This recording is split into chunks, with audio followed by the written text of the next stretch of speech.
Hello everybody, good morning, welcome to the United Stands. I'm Mark Goldbridge and this is your latest Manchester United news this Tuesday morning. I hope you're doing very well. Get your comments in as always. We've got lots to discuss and we're going to be talking first of all about Jobe Bellingham. A story coming out of Germany this morning that Manchester United are ready to rescue Jobe Bellingham from his Dortmund nightmare. And they say nurses have it hard. We'll talk about that. Also, we've got some on Wharton, some more from Wharton, from Fabrizio Romano, quite interesting. Also, Mainoo around Romano as well. We'll talk about that. And a potentially shock injury return for Lisandro Martinez. We'll talk a little bit about some sale news as well. And very excited for our 2 o'clock show today. We've got a really good journalist on who was talking about this last week, the sale, Amorim's future, etc. So that's something we'll talk to you about a little bit later as well. But I hope you're doing very well this morning. Let's fly straight into it. So this is coming out of Germany. It's coming out of Bild. Manchester United and Crystal Palace are paying close attention to Jobe Bellingham's situation at Dortmund. Reports have suggested the 20-year-old is currently very unhappy with his playing time. The midfielder is yet to play a full 90 minutes in a match and has only played 167 minutes of football in the Bundesliga. So, literally only signed from Sunderland in the summer when they got promoted into the Championship. I think the deal was about £27 million. Is this a deal you'd like to do, everybody? First of all, before I carry on, let me just do something I should have done before we started. Should we sign Jobe Bellingham? Yes or no? You can get involved in that. So, look, United definitely have scouted him in the past. He does play in the midfield, and he may well be an option that is available for a reasonable price in January. Potentially even a loan, I suppose. But I suppose the big issue you have here is, well, I have two issues. I've said one before. I haven't seen enough of him. I genuinely haven't. I know about Jude Bellingham. I definitely knew a lot more about Jude Bellingham when he was playing for Birmingham City when he was 16. But when it comes to Jobe Bellingham, I really didn't take a lot of notice of him at Sunderland. I don't know how good he was at Sunderland. I don't know whether he was Sunderland's best player. And I don't really know much about him, other than he's Jude Bellingham's brother, and he's obviously talented if he's going from Sunderland to Dortmund for 25 million quid. So I can't sit here and go, do this deal, it's great. I mean, in essence, the story that's being sold, that he is essentially Borussia Dortmund's Kobbie Mainoo. Like 167 minutes is not very good. And as we know, Mainoo's not getting minutes at Manchester United. I mean, what I'm trying to say is it would be absolutely pointless, in my opinion, and give yours. It'd be pointless buying Jobe Bellingham if Ruben Amorim's not saying, get me Jobe Bellingham. There's no point. Because look at what's happening with Mainoo. If the club think it's a good idea to buy Bellingham and Amorim's not that keen, you just end up with another, it'll be sat on the bench again at Man United. So the only way this deal works for me is if Ruben Amorim's knocking on the door of Wilcox and Barada saying, get me Jobe Bellingham. I think he's perfect for my system. Because if he's not, it's out of the frying pan and into the fire, isn't it? You know, he's going to walk into the same situation. I also think that, you know, I know people in the game, and there is a lot of admiration for the way the Bellinghams have been managed, specifically by their family and their dad, and everybody in the industry speaks really, really well of them. So I'm not going to, having not met any of them, I'm not going to go, oh, they're, you know, toxic, this, that, and the other, because I've never heard that. In fact, quite the contrary. But what I would say is that if you've got a player that's only been at Dortmund for 3 months and they're moaning about game time, can you imagine how that might be with Manchester United? You know, can you imagine what that would be at Manchester United, that situation? So I don't have a problem with somebody saying I'm not getting enough game time, I'm not happy, but it's probably not the problem Man United want to bring in. And can I just remind people, Dortmund are one of the best teams in Europe at the moment. They've not lost a game. They're unbeaten in the Bundesliga and they're unbeaten in the Champions League. They haven't lost a game. So, you know, in Mainoo's situation, I think you can look at Man United and go, Bruno's playing crap in the midfield. We're 10th in the league. We're out the Carabao Cup, although I did play in that. You know, I should be playing for Man United. For Jobe Bellingham, a 20-year-old who, you know, Dortmund are a developer of talent, but, you know, Adeyemi hasn't always started every bloody game. You know, not every player always starts every game at Dortmund. It's a brilliant place to be. and apparently he's not happy 3 months into the journey, but the team is unbeaten. Like, you know, there is that whole sort of, it's not like Dortmund are 10th in the league and not playing well. So I think there's a bit of a red flag there as to, well, for me, I don't know how good he is. And secondly, it doesn't sound like a good fit. And I'm not criticising Jobe Bellingham or his complaints, but it's not what Man United need, comparable to what we were talking about on the show last night when we were talking about Rashford's talk of an inconsistent environment. I think that reflects badly on the player, but it also reflects badly on the club. I don't think a 20-year-old Jobe Bellingham is what Man United are looking for at this moment in time. I don't think it's a good fit, in my opinion. Doesn't mean he's not going to be a good player, but as I said last night, there's the right sort of players to bring into this environment. Basically, at Man United, you've got to do this. You've got to roll your sleeves up. You got to not moan. You got to fight. You got to be consistent. And I don't think nurturing players or players that might not be happy at a lack of game time, I don't think that necessarily is what Manchester United should be looking at, in my opinion. 60% of you are saying no, 40% of you are saying yes. The flip side of that coin, of course, is we need a midfielder. And in the quest for a midfielder, he might be not a bad option in January. And he'd certainly be better than nothing. If you're saying to me it's Jobe Bellingham or nobody, let's take Jobe Bellingham. He's a midfielder, of course, but it's that ladder, really, isn't it? Do you want to go for the signing that ticks all the boxes, or do you want to go for the signing that's better than nothing? And obviously, I do get that as well. Wacky Mole says, hard no. Kid has double the ego and half the skill. And Dane Holden says, morning Mark from a sunny Mallorca. Jobe would cost too much and I don't think he's the type of player we need. And Maliki says, what are your thoughts on Parish's comments on Wharton to United? I think we spoke about them a couple of days ago, Maliki, unless it's something new. You might just be getting regurgitated comments because he actually did the interview at the weekend where he basically said that, you know, I'm not surprised that a club like Manchester United wants Wharton, and Wharton may well want to go and play Champions League football at some point, but he might get to play that with us. And also, he's on a very long contract. So I didn't really see a massive amount of encouragement. I thought what Fabrizio said, which we'll bring in a minute, was quite interesting. Not starting for Dortmund, where supposedly talent thrives, isn't good. If his name was Jobe Dickinson, we wouldn't even look twice, says Nick P. Wharton is Premier League proven. That's more attractive to me, says Ray Simpson. And Mark, to all the doubters, when the butcher is back, our shape will change again. I do think he is important to Amorim's style of play, says Martin Saunders. And Ray Simpson says, sure, Jobe meant to have better potential than Jude.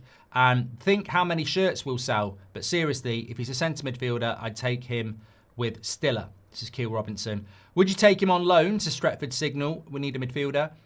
I mean, of course I would take him on loan. All I'm saying is I don't really know how good he is. And secondly, I think the reason he's leaving Dortmund is because he's not getting game time.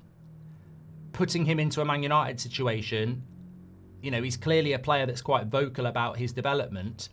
I don't think Man United need players like that. I don't think he's only leaving Dortmund if he leaves Dortmund because he's not getting minutes. He's only been there 3 months. That's impatience. Whether it's good impatience or bad impatience, that is impatience. So if he comes into Manchester United, we're not Dortmund, we're not unbeaten, we're not a team that's going to fight for the title, and we're not a team in the Champions League.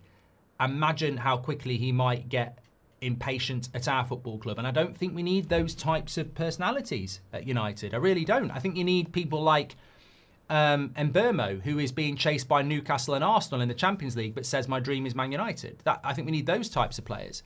But that's just my opinion for what it's worth. I just want to talk about Martinez just while it's being mentioned, because I did read this last night. I meant to bring it into the show last night, but last night's show sort of ran away with itself and was very, very good. So Simon Jones in the Mail reported yesterday that Lisandro Martinez is stepping up to full training with the first team this week and is eyeing the fixtures with Brighton and Nottingham Forest as targets for his return. So this is really interesting because we've always been well informed around injuries and the likelihood of team selections, etc. And I do agree with the comment from, who was it? Martin Saunders, that the butcher will be, I'm not talking about Garnacho coming back, that's Pat Butcher. I'm talking about the butcher, Martinez. He back in a Manchester United side will be massively transformative because he already knows how to sorry, I've got a bit of a cut in my mouth and it's just irritating me a little bit. He already knows how to step into a midfield 2 when he's playing in a centre-back 2. Like Martinez could step into them. I mean, it's incredible. Let's just take a trip down memory lane. When we talk about Ten Hag, we used to play a back 4, and we used to talk about Martinez stepping into the midfield with 2 centre-backs. We play with 3 centre-backs. He's 100% going to step into the midfield. And this is the thing. This is the thing about Martinez. When we played a back 4, we wanted him to step into the midfield, which is risky in a back 4, but that was part of our plan. So in a 3, he'll definitely be stepping into the midfield. And I think he's the best centre-back at doing it, 100%. So Martinez, if he can stay fit, will be very, very potentially transformative to the way that Amorim wants to play. He's also very good in that position as well. You know, he's only 5'8". He's got low centre of gravity, tenacious, good passing, left-footed, of course. So Martinez's return is one that I think can be really, really positive for the team. Absolutely, as Martin Saunders said, and I think most of us are very, very excited about that. But the question is, when will he be back and how will he be back? And as Baleba says, Martinez comes with crutches. I'm not going to sit here and lie. I personally think that Martinez targeting Brighton and Forest as a return date is incredibly premature from what I got told on Sunday. We play Brighton a week on Saturday. Like, it's literally 10 days away. He ain't playing in that game. He's just not playing in that game. And I don't think we'll put him on the bench for that game. This week is his first contact training in months. So I think that, you know, I want Martinez back. And the balance of Martinez is this. And it's an unpopular opinion, but the balance with Martinez is this. Martin Saunders is absolutely correct, and we all know this. Martinez back in our back 3 makes us a better team because he steps into the midfield. That helps. If you're going to play Casemiro and Bruno, it helps them because somebody steps in there and helps them because they're not very good at it. It helps us play the ball forward. It helps us be more attacking with a back 5. So Martinez is massively important to our season. I don't care if you're telling me you want to be back for Brighton or Forest. You're not coming back till Everton. I'm just not fucking about. Like, I'm sorry. I know people always want, we need him back, we need him back, we need him back. I want him back for the rest of the season. I don't want him back for a couple of games and then there's a secondary injury to a hamstring or something like that. So for me, if you're only back in contact training this week, you can do contact training for at least 2 or 3 weeks before I consider you. I'm not rushing you back into Brighton or Forest. Like, these games are a week and a half away and 2.5 weeks away. I'm sorry, it's not happening. And by the time it comes round to the Spurs game, maybe you're on the bench. But you're not going on international duty with Argentina in November. You're not getting back with us to go to that. We're managing this. You've had 2 major injuries. And on my head be it. But you're not coming back quick because I need you back for the next 2 years. I don't need you back for, you know, a couple of games. So I think that the club will definitely take that choice. And I think probably what you've got here is the player is so eager. And I love this. I love this. This is great. This is where management comes into it. The player is desperate to get back and is probably targeting Brighton and Forest. But the club and the manager need to be going, that's great. That's absolutely great. Let's see what happens. But in the back of their head, they've got to be, no, you're not coming back until at least Spurs and probably Everton after the international break because we want you back properly. And okay, you know, match fitness is very, very important, but 2, 3, 4 weeks of really hard contact training with the team is going to be great for him. But look, you know, that might not be a popular opinion, but I just think it's such he will be like a new signing. and I hate saying that about players that come back from injury, but he will be like a new signing because we haven't had this for so long. I mean, I can't remember him playing that much. I mean, when did he come back from the foot injury, and then when did he get the knee injury? Was it like 2 months we had him for? It's, yeah, we need him back, and we need him back properly. And also, the thing about Lisandro Martinez is, I don't know why I've searched, oh God, you know what? I've got a couple of browsers on. I've just had a look at, I was just going to type it in. Why does Dumbledore become progressively horrible? I've literally searched that this morning. Twat. Goldbridge Google searches would make for a good book. There's none of that stuff going on. Lisandro Martinez. No, I do search, like, I'm quite inquisitive. So he's 27 and he's going to be 28 in January. I am watching the Harry Potter films with Seb at the moment, so, you know. And I've noticed Dumbledore starts off very nice and gets progressively more horrible. So Lisandro Martinez is 27 and he'll be 28 in January. One more bad injury. You know what? Let's call it how it is. He's had 2 bad injuries.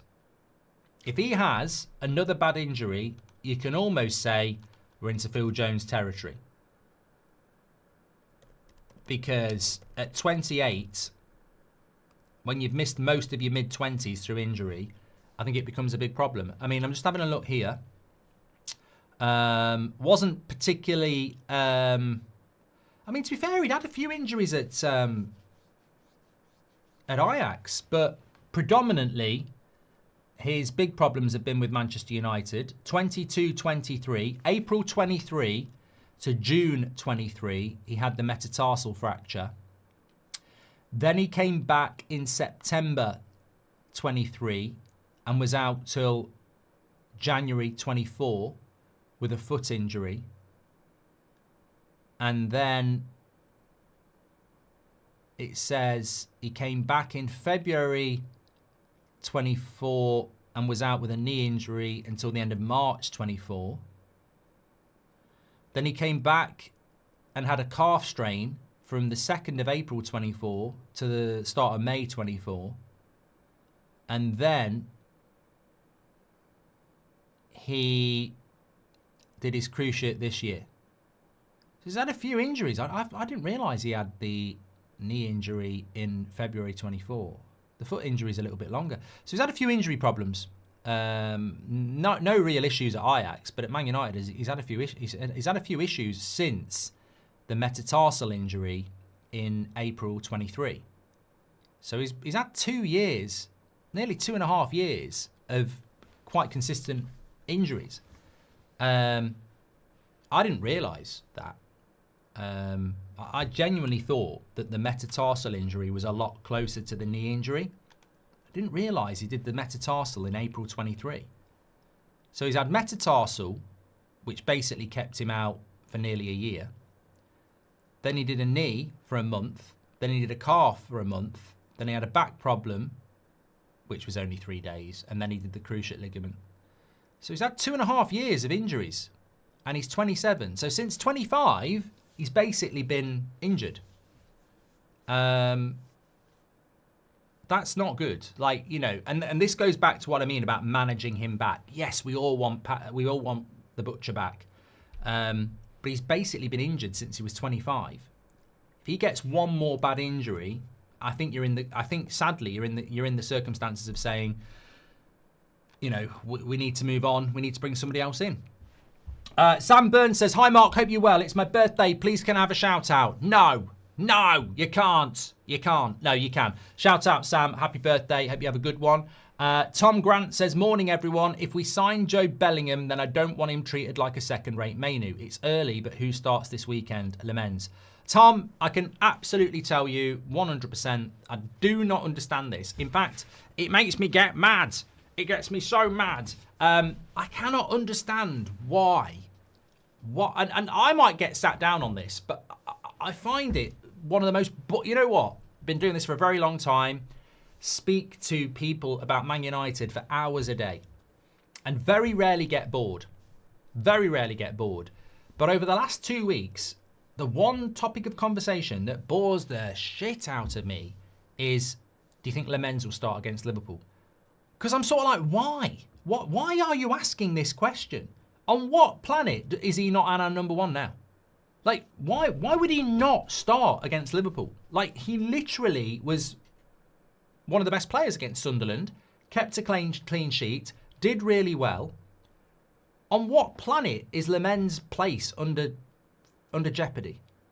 I mean, Amorim may as well sack himself if he drops Lemens. Like, I don't even think it's a conversation. You know, when we do the preview on Thursday, I'm not going to be there going, oh, let's sit down for 20 minutes. Oh, let's talk through. He's starting. I don't know why people are asking about it. But look, I'm not taking the piss, Tom. You're one of many. A lot of people are asking this question. I hope it's just anxiety, because for me, 100% starting. 100%. Tom Yarksley says, impatient players are more likely to make mistakes, in my opinion. Have a good day and evening. Thank you very much, Tom. You too as well, sir. Do we need more development players? No. I think we need more Cunhas, more Mbeumos, more proven players. That doesn't mean they've got to be 25. I think people like Adam Wharton is Premier League proven. Elliot Anderson is Premier League proven. You know, they're both, 22? So, I'd take those players. Would you be okay if getting Jobe meant no Wharton? No, Jacob. And I want to talk about that next. Actually, we'll talk about that next. So this is what... oh, shit, I've just opened up Skype. Having a bad morning this morning when it comes to tech. Techno notice. Right, this is... I want to come back to that in a moment. Where was it? Okay. Crystal Palace. This is from Fabrizio Romano. United are among the clubs that appreciate Adam Wharton, but nothing has been decided internally. There is not yet any question of an offer. Palace has no intention of negotiating this January. Mainoo is trying his best, working hard and creating no problems. Ruben Amorim wants him to stay, but his story could pick up again if he's not playing. Several clubs from England, Spain and Italy are interested in a loan on Mainoo. Man United, in relation to Wharton, no intention on negotiating with other clubs during the season from Crystal Palace. United appreciate him as well as other teams, but there are no bids or numbers being discussed. I think this, to be honest with you, I don't know whether it's Double D or Patrick Lynch or Nick P. It was one of the three. They spoke about this on the Saturday night show. We're not going to sign anyone in January. I demand that we buy somebody in January, but I agree, we probably won't based on recent evidence. And it is the middle of October and things can change, but we messed up in the summer by not signing a midfielder. To be sat here in the middle of October, not negotiating, not discussing, not making bids for January, that's very, very worrying. That's very, very worrying, because that's a club that's, clueless again. We clearly think we've got enough. The rumours coming out that Sir Jim Radcliffe thinks this is a top 4 squad. Well, you're not going to write cheques in January, are you? If you're that deluded, you're not going to write cheques in January. Crystal Palace aren't going to do a deal in January. I would agree with that. It's very, very unlikely that Nottingham Forest will do a deal in January for Elliot Anderson. So those two players are probably summer signings, and there's a big reason for that as well. The big reason would be, from a Crystal Palace and Nottingham Forest point of view, is that if you sell them in January, how do you replace them in January? And also, they're both in Europe, and who knows what they'll be doing in the Premier League, but they're both in Europe, and they will both want to win those tournaments. Crystal Palace, very unfortunate to be in the Conference League, having qualified for the Europa League, but they'll want to win the Conference League so they can be in the Europa League. And Nottingham Forest will want to win the Europa League so they can be in the Champions League. So they're not going to weaken themselves to help out Manchester United. On top of that, the second reason why they won't do a deal in January is in the summer, more people will have money. If you agree to sell Wharton in January, there might be a Nottingham Forest, there might be a Tottenham or a Manchester United saying we'll give you £60 million. But if you wait until the summer, there'll be a load of clubs who know what their finances are because they're in the Champions League that will go, yeah, we'll give you 65. Yeah, we'll give you 70. We'll give you 75. So there will be no rush from Crystal Palace to sell Wharton in January. That won't happen, and United won't even be wanting to do it anyway. They'll hide behind that. Oh, we can't do a deal in January. Well, why don't you do one in the summer then, you useless prats? So, yeah, I think with Wharton, it's a good idea, but there's so many permutations with it. We messed up. I think there are people out there that don't want to acknowledge it. The vast majority do. We messed up in the summer. And this is why I refuse to look forward to the January transfer window or next summer, because there's just too many pitfalls before we talk about signing a midfielder. Like, we've messed up. We didn't get one in the summer. We should have got one. They're trying to sweep it under the carpet, and it will come and bite us multiple times this season, and we won't be solving this problem till the summer. And when you look at the season ahead, starting with Sunday, there are going to be multiple games against multiple midfielders that on paper are better than ours. And we're going to have to exceed expectation. Now, we have done it. We did it at home against Arsenal. You know, they've got a very good midfield and we played well. We did it against Villa on the last game of the season. They've got a better midfielder than us and we won the game. So, but we're going to have to do that this season. We're going to have to go to Spurs and Liverpool and Newcastle and Man City. And we're going to have to play all these teams and we're going to have to consistently over-exceed. It can happen. Casemiro and Bruno can win games against teams with better midfields, but it's hard because they're going to have to exceed expectation to do it because the club messed up in the summer. Solving the midfield in January, there will be opportunities. I still personally feel that the club are headstrong on Baleba. I think that's what they're looking at. We are. For good or for bad, Manchester United are a very stubborn football club. It's why they're, they don't take any notice of anybody else other than what they say. They're very arrogant. They're very stubborn. It's childish the way that club is run, if I'm being honest. And they don't want to listen. That leads to being quite predictable. And the fact that we spoke to Baleba, negotiated with Baleba, and he's still at Brighton, I wouldn't move away from that. I think that's where we're going to go. Again, for good or for bad, I think Baleba will be the deal that we go with, because that's it's clearly a player that Amorim wants, and Man United have spoken to him, so they will be, they'll probably look at Wharton and go, we probably can't get him. They'll probably look at Anderson and go, we probably can't get him.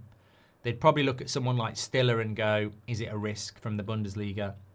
I think we'll go for Baleba. I think that's where we're going to go, in my opinion. But I don't necessarily think it can happen in January. I think it will be a summer move. And look, I think Baleba is less of a risk than Bellingham, of course. But I still look.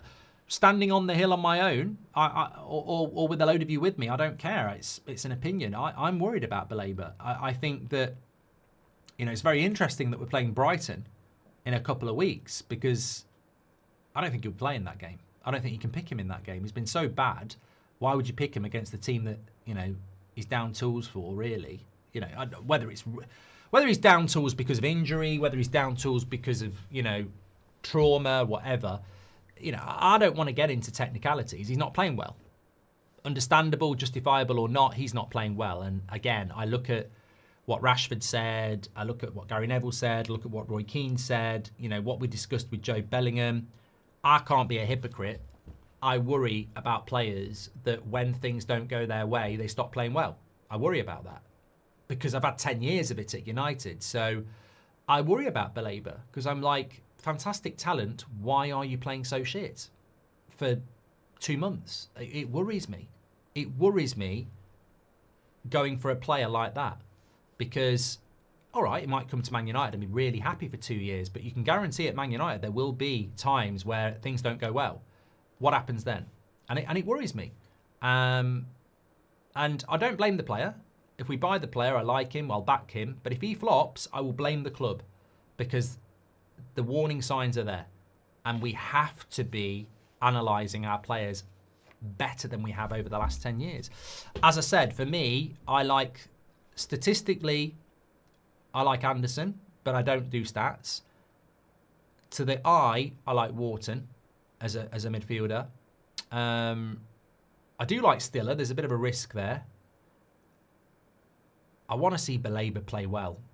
He's got to get back playing well in a Brighton shirt to come to Man United. I wouldn't sign Baleba at the moment. I need to see him bounce back in a Brighton shirt before we commit. If he goes and starts playing well for Brighton again, I'm happy. But we can't move on him until he shows the mental fortitude to get his head right in a Brighton shirt.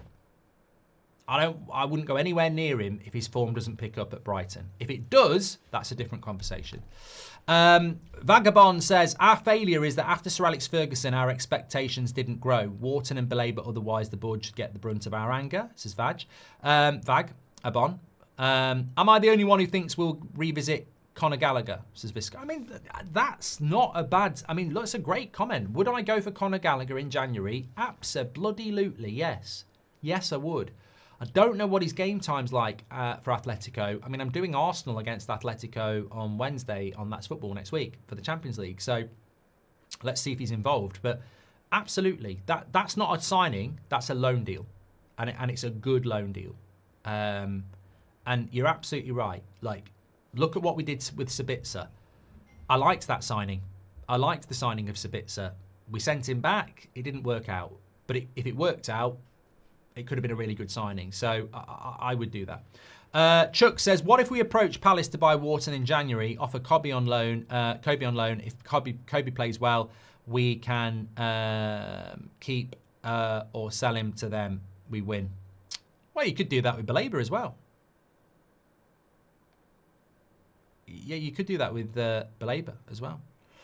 Just on the sale, by the way, somebody said anything on the sale. We've got Chris Wheeler on at 2 o'clock with Beth, talking about what's going on with Amorim's future, what's going on potentially with this sale. He did an article on it on, I think, Thursday night about the UAE and everything like that. So we've got Chris Wheeler on at 2 o'clock talking everything about that.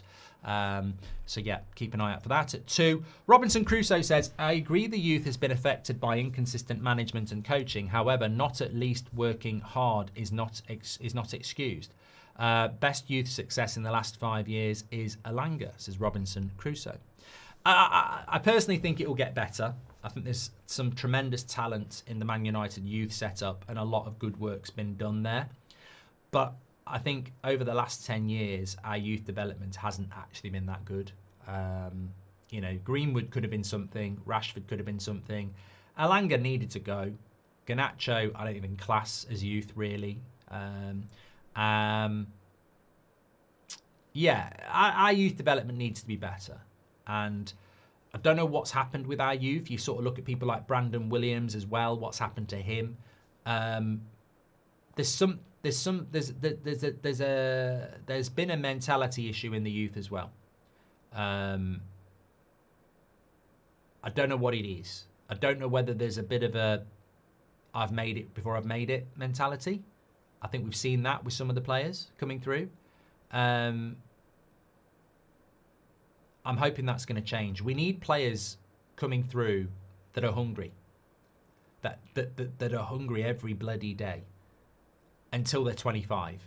You know, just because you train with the first team, you've not made it. Just because you get an appearance for the first team, you've not made it. And I think there's been a recurring theme, whether on the field or off the field, the youth players coming through have missed the opportunity, potentially because of a I've made it attitude.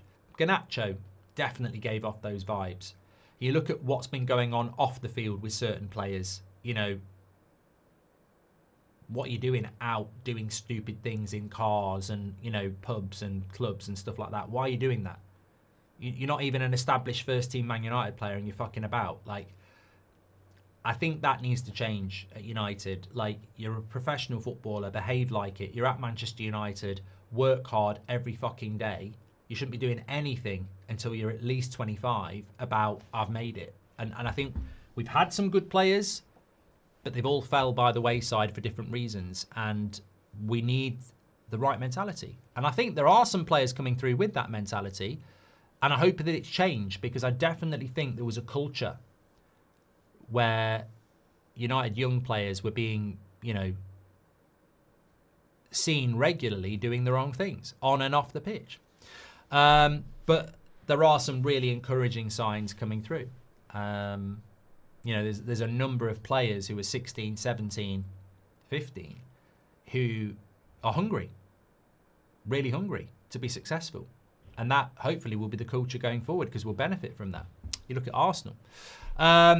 Seth says, against Liverpool, Lamens, Yoro, Delit, Martinez / Shaw. Martinez ain't playing against Liverpool, Seth. Dorgo, Ahmad, Bruno, Agate, Cunha, Mbeumo, Sesko. What are your thoughts on that, Mark? You lost me at putting Martinez in the team. I can't take anybody seriously that's putting Martinez in the team against Liverpool. But, you know, I like a lot of it. I mean, just talking about the Liverpool game, a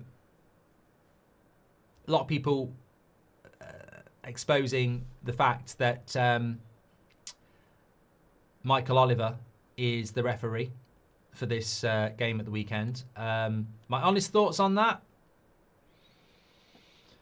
Look, I don't use referees as an excuse. Michael Oliver is a Premier League referee. At some point, he's going to referee our games. I think he's made bad decisions against other clubs as well. Maybe he makes a bad decision against Liverpool. Maybe he makes a bad decision against us. Honestly, I don't rate referees. I'm sure if you watch That's Football, you'll know I've done a video this week about Anthony Taylor's interview, and I think it's a load of crap. But I'm not really, you know, I don't rate Michael Oliver. I think he's a crap referee. I think Anthony Taylor is. I think a lot of them are crap. But I'm not going to sit here and go, you know, that's an excuse to lose the game. If we lose the game because of a dodgy decision, then obviously, you know, we're not going to be very happy. But look, I look at the Brentford game. We're losing 2-1. Nathan Collins should get sent off with, what, 20, 25 minutes to go? He should have been sent off. Bruno can still miss the penalty. We're still 2-1 down, but we're playing against 10 men for nearly half an hour. Probably don't lose that game. I've not heard any United fans, myself included, moan about that. It was a shocking decision, but I tell you what, referee decisions only really matter if you feel there's an injustice in your performance. We deserved to lose to Brentford. Even though we wouldn't have lost to Brentford if the referee had sent off Nathan Collins, I think we would have got at least a point. But across the game, Brentford were better than us. So I don't really look at it. Look, Michael Oliver might screw us over on Sunday. He might do. But realistically, if we don't play well, what does it matter? If we play well and Michael Oliver screws us over, then, you know, there will be a hurricane after that game. If we play badly and he screws us over, what's really the problem? And I think until we're playing well, I can't really give a shit about referees. That's my honest opinion on it. Not every youth success is Saka or Yamal. And Manieri now depth, second choice. Control that hunger, says Robinson Crusoe. Chip says, I've watched Baleba many games this season. He has a bit of a Rashford type, can't be bothered aura around him at the moment. Talented, but looks shut off. I haven't seen him play. I can't think if I've watched Brighton this season. I feel like I have watched Brighton this season because Sunderland was the last team I hadn't watched in the Premier League. But I can't honestly comment on him. Suffice to say, I was very excited when we went for him in the summer. I think he's a very, very, very exciting player. And up until this season, I was, you know, let's try and get him. But I've got to say, his performances this season have been shocking. I don't know who is surrounding him. I don't know who is advising him. Because trust me, as United fans, we're not blind to those types of attitudes. Like, mate, get your act together. Get on with it. Downing tools, not playing well, is not going to have United fans going, oh, look at him. He wants to come to us so much. He won't even play well for Brighton. It's a red flag. Anthony went on strike at Ajax and ended up on strike at United. Like, these traits have a bad way of echoing through a player's career. Get your head down, play well for Brighton, come to Man United. That's all he's got to do. Seeing Yildiz from Juve news a lot is true. Is it true, Mark? Says Seth. No, not heard anything about you. Oh, we've been linked to Yildiz for about 18 months. We were linked to him before the summer. I've heard absolutely nothing about us going for him. And also, he's an attacking midfielder, so I don't see us going anywhere near that. It's not a priority. Our failure is that after Sir Alex Ferguson done that one from Vagabond as well. Okay, this is what Fabrizio had to say about Mainoo, by the way. Trying his best, working hard, not creating any problems. Amorim wants him to stay, but his story could pick up in January as there are several clubs wanting a loan. I mean, look, this story in many ways is one of repetition. It's a story that no one can really find an angle on. Amorim wants him to stay. Amorim wants him to stay because Amorim wants options in the midfield. Mainoo is working hard, but he's not getting game time. And in January, if he's still not getting game time, he's going to ask to go again. But nobody can create the story they want from this because, unfortunately, it's just one of those stories, you know? It's like having somebody at work who works really, really hard, but you never promote them. And they come to your office and go, I like it here. I've worked really, really hard, but you won't promote me. You've promoted someone else. And then the boss goes, yeah, I do really like you. You're a really hard worker, but at that level, I don't think you are management material, so I won't promote you, but I don't want you to go anywhere. You're a very valuable member of my team. And I think that's what's happening with Mainoo. Amorim clearly wants to keep him, but doesn't value him as a starter, but doesn't want him to go because if anything goes wrong in the midfield, he values Mainoo as somebody that can step in, and he probably looks at Mainoo and goes, I think I can develop you over the next 18 months into a really important player. But Mainoo wants it now. And I understand the Amorim position, by the way, because Ruben Amorim has only been there for coming up for a year and has never used Mainoo as a starter. He's always looked at Mainoo, even last season, as somebody that's not ready. So in his eyes, you're 20, I do like you, but not enough to start you. You need to do this and this and this and listen to me, and then you will be in the team. But from Mainoo's point of view, 18 months ago, I was playing in a Euros final for England. I'm now on the bench for a Man United side that finished 15th. Like, this is a drop-off. The mindsets don't match up. Amorim likes the player and wants to build him. Mainoo doesn't want to be built because he feels he's ready now. That's never going to work. And I think what people are trying to do is find the villain. Oh, Mainoo's a villain because he wants to leave and he won't be patient. Well, we've just explained why he won't be patient. Oh, Amorim's the villain because he won't pick Mainoo. But he doesn't have to pick Mainoo. The fan perspective is we want Mainoo to stay and we want him to start. So you've got three different opinions there. We want him to stay and start. Mainoo wants to stay but doesn't want to be on the bench, so wants to go. And Amorim wants him to stay but wants him to be patient. There is a recurring theme there. Everybody wants him to stay. We want him to start. Mainoo wants to start. Amorim doesn't feel he's ready to start and he needs to be patient. So, look, we've got 3 months. Well, we've got 2.5 months. The question is, by the time we hit the January the 1st transfer window, will Amorim be persuaded enough to be starting Mainoo in the team? If he is, everything's solved. If he isn't, then we'll be back where we are. But I understand why Amorim doesn't want him to go.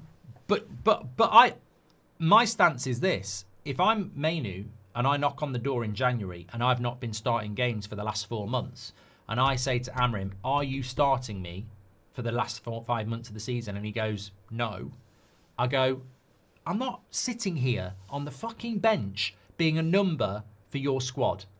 Go and buy somebody else and let me go. Well, the club won't give me any money. Well, mate, fuck off. Like, that's just not fair. Like, you can't just keep me as one of the numbers. I want to play and you won't play me, so let me go. Well, I can't let you go because they won't buy me a midfielder. And that might be the frustration that happens in January. The ideal scenario is that he gets given opportunity. Mainoo will play because of the AFCON, no Mbermo and no Ahmad, says Yusuf. And yet straight away, I can pick a team without Mainoo in it when the AFCON comes. Easily. Easily. Cunha and Mount, Sesko up front, Bruno and Casemiro. Xerxes and Cunha, Xerxes and Mount.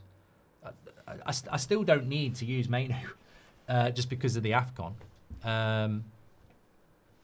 If Bruno was going to the AFCON, maybe he'd get a chance, but I can still see a situation. I also don't think the AFCON is going to be as impactful as people think it is, because I think the AFCON, it's a good question actually.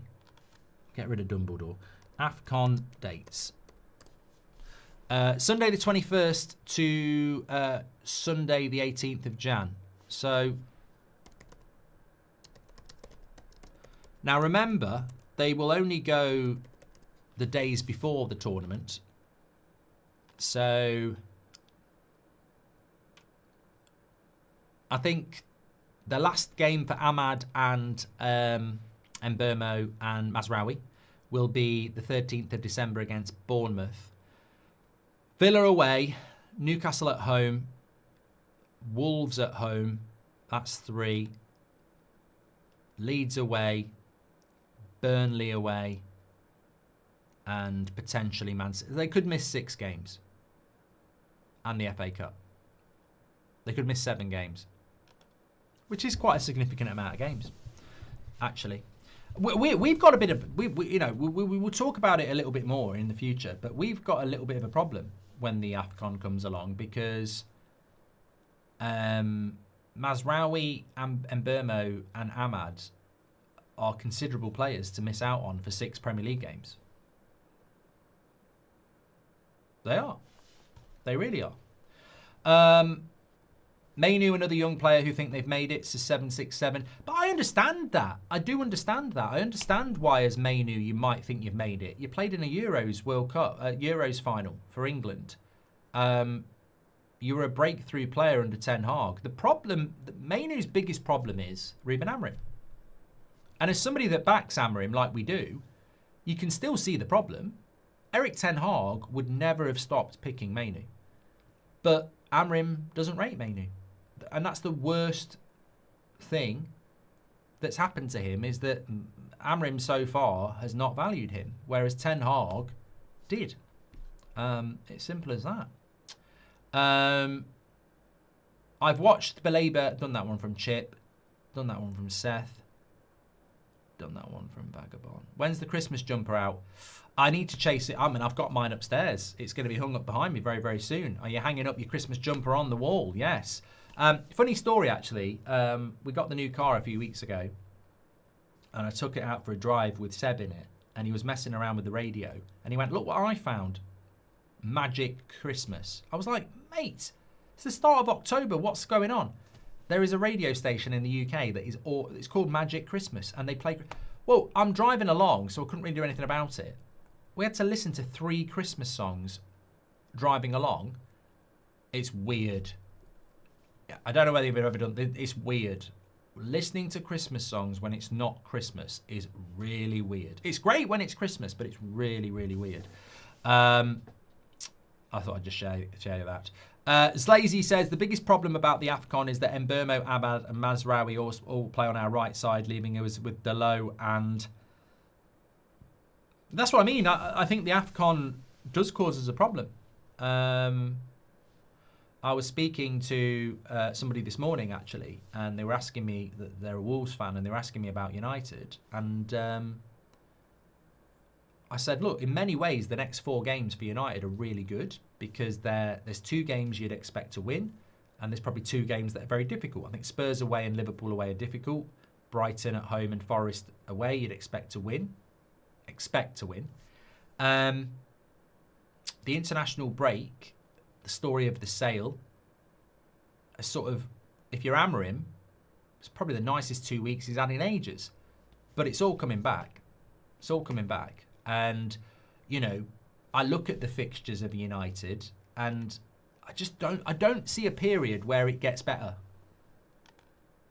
And he's just got to keep winning, hasn't he? Because even after the international break, Everton at home, okay, and expect to win. Palace away, it's going to be difficult.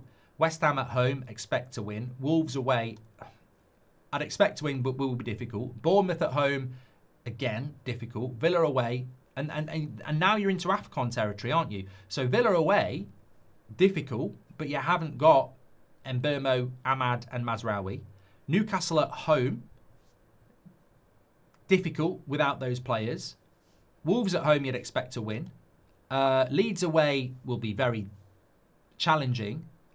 Burnley away, again, expect to win. But, you know, the Premier League is a very challenging league anyway. And I just think this season, I walked into this season very eyes open. I know there's going to be games where I'm in the chat and people are screaming Amorim out. And I know there's going to be games where we win and people are going to be screaming Amorim in. I don't think we're going to get any consistency this season, which is not surprising because it's the one word that United cannot buy. I don't think it matters which side of the fence you sit on. Amorim in, Amorim out, Ineos in, Ineos out. I think you will have weekends where you're justified and you'll have weekends where you're not.